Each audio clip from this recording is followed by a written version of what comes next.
How'd you guys end up at the University of Iowa? It's a great story.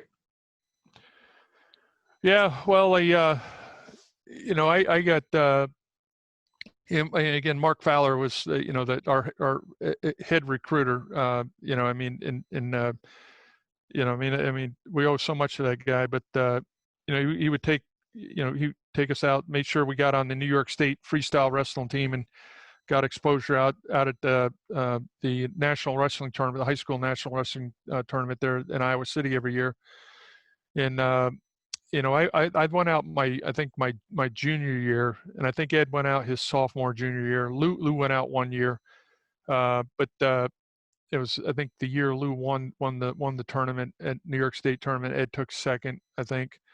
But in any event, we got some exposure to Gable, and but it wasn't really, kind of, something that you saying that, I'm going to the University of Iowa. But Ed and Lou's senior year, I got a scholarship to go down to Clemson and wrestle for Wade Chalice, and enjoyed that experience. But Gable sent a couple different emissaries out to kind of see who these Banach boys were in New York State, and Chris Campbell was a New Jersey guy, and so Gable sent him out, do a recruiting trip, and John O'Marks, one of our great guys in the Iowa wrestling program that nobody talks about anymore. John O kept more kids on that team than he gets credit for, and really helped a lot of those guys succeed just through friendship. I mean, you go to the University of Iowa. The time we went to the University of Iowa, I mean, it was nothing compared to what, none of the teams today compare to what we had back then. I mean, it was a completely different level of walking into that wrestling room, and it was mano a mano. It was war. I remember coming back. I was assigned to 1st Ranger Battalion.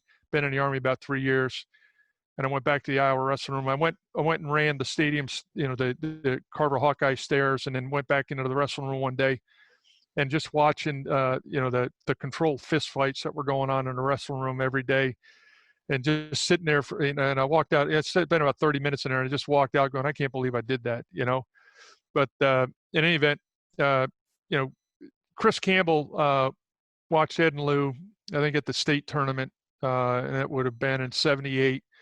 And he went back and told Gable, hey, I got it. One of them won a title. The other guy took third. Neither one of them can wrestle, Dan. I mean, they don't know a lick about wrestling. And Gable had I think, saw Ed when Ed took second out at the Nationals the previous year. And Gable looked at Campbell and supposedly said, I mean, this is what Ed told me, through Gable. He goes, yeah, Chris, I can teach them how to wrestle, but what I can't do is I can't teach heart. And if they got heart, then that's all I need. And so he recruited them both, and they went down to the Maryland national tournament their senior year, and talked to Gable, and then committed shortly thereafter. And walking in the Iowa wrestling room as anybody's ever done it. I mean, it's an absolute meat grinder. You either man up or you get crushed.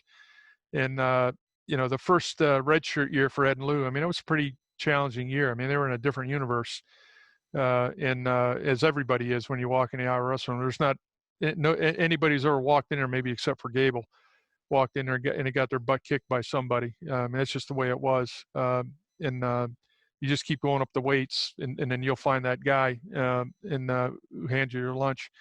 So Ed and Lou, had a good first year, but it was a tough first year. I came up to Iowa the summer of '79 and worked in a wrestling camp up there, and then went out to the world team championships out in San Diego. I spent the whole summer with Ed and Lou, and I kind of saw what was going on, and I made the decision that summer I was going to transfer to Iowa. I was just going to give up my scholarship and just walk on at Iowa, because I knew my two brothers needed to have me there just for encouragement, and to keep their head in the game and keep them straight.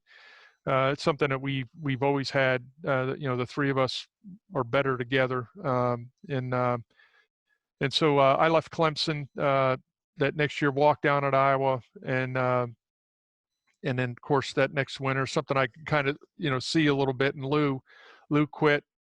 Pressure was too much. And then I was there with him, kind of helped him walk his way through that and get him back, on track a little bit. And again, Lou's incredibly bright guy, talented, obviously, and but not just in wrestling. Man, these guys are, incredibly bright. He's published 3 or 4 books, and MBA and things like that. But the point on all that is Lou realized there's a heck of a lot more to life than wrestling. And I didn't want to have him give up on his dreams that he had and his capabilities, potential. So I wrestled there and eventually got on scholarship like Ed and Lou, and but you had to work at it, you had to earn it, and things like that. And I think having the 3 of us there was much better than just having 2. And those brotherly bonds are something that we still maintain today. Ed and Lou drove down to the wedding the other day, a couple of weeks ago, down in Wichita. Man, that's a lot of driving for guys that live up in Wisconsin and Iowa to come all the way down in a global pandemic to be with you. And so very, very much appreciated.